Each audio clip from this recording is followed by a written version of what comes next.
आंखें निकाल ली गई, बलात्कार हुआ उसके साथ, उसकी हत्या हो गई, बलात्कार हुआ। क्या यही जीरो टॉलरेंस है उत्तर प्रदेश सरकार का? छोटी छोटी बेटियों के साथ बलात्कार हो रहा है, यही जीरो टॉलरेंस है भारतीय जनता पार्टी का? उत्तर प्रदेश की जानकारी जो हमें सुबह मिली है, अयोध्या, वहाँ की एक महिला जो वाराणसी इंटरव्यू के लिए गई और वापस अपने भाई के घर आना चाहती थी, जब घर पहुंची है उसके लिए जो उसने ऑटो किया, उस महिला के साथ जो हुआ है पुलिस छिपा रही है। सुनने में आ रहा है महिला के साथ बलात्कार और उसको वहीं मार दिया।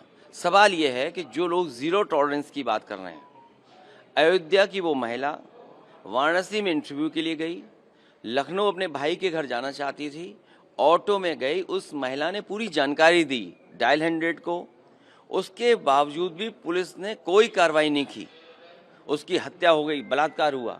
क्या यही जीरो टॉलरेंस है उत्तर प्रदेश सरकार का? और केवल एक जगह उत्तर प्रदेश की घटना नहीं हो रही है, पूरे उत्तर प्रदेश में आप जानकारी कर लें। प्रयागराज एक बेटी के साथ जो घटना हुई है उसकी आप कल्पना नहीं कर सकते। आंखें निकाल ली गई, बलात्कार हुआ उसके साथ, और भी घटनाएं हुई इस तरह की। तो उत्तर प्रदेश में सबसे ज़्यादा असुरक्षित भारतीय जनता पार्टी के आंकड़े ही बताते हैं उनके सरकार के कि महिलाएं और बेटियां हैं। छोटी छोटी बेटियों के साथ बलात्कार हो रहा है, यही जीरो टॉलरेंस है भारतीय जनता पार्टी का कानून व्यवस्था को लेकर के। और जहां तक सवाल किसान का है, किसान की परवाह कोई भारतीय जनता पार्टी को नहीं है। जब बजट का पैसा जमीन पर जाएगा, किसान पर जाएगा, उसके बीज और फसल के लिए जाएगा, उसकी पैदावार की कीमत जब अच्छी मिलेगी, तो ऊपर के आंकड़े आपको अच्छे दिखाई देंगे।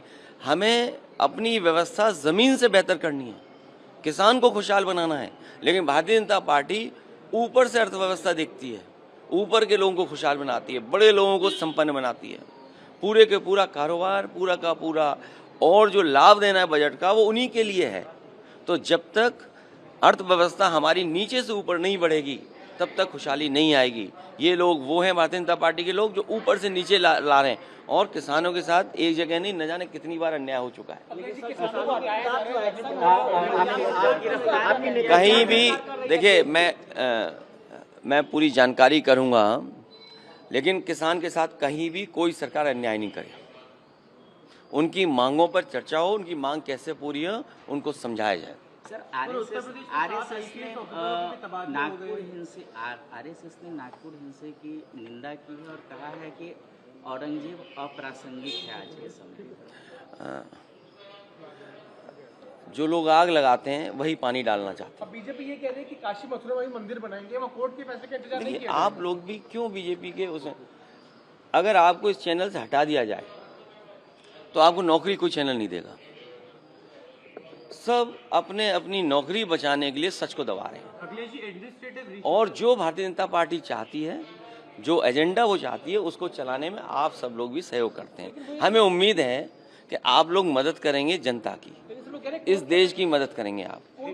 और औरंगजेब, ये बताइए आप, मैं आपसे सवाल पूछता हूँ, आप औरंगजेब पे सवाल, एक मिनट, अच्छा कितने कैमरे में, किस कैमरे पे बोलूँ? मैं अपने साथी से कहना चाहता हूँ कि जो सवाल ये कर रहे हैं उनसे पूछिए कि छत्रपति शिवाजी महाराज, सम्राट, हमारे इतने बड़े राजा, जिनका साहस और जिनके फैसलों से लेकर के लोहा मांग गए, उनका अंगूठे से तिलक किसने करवाया था?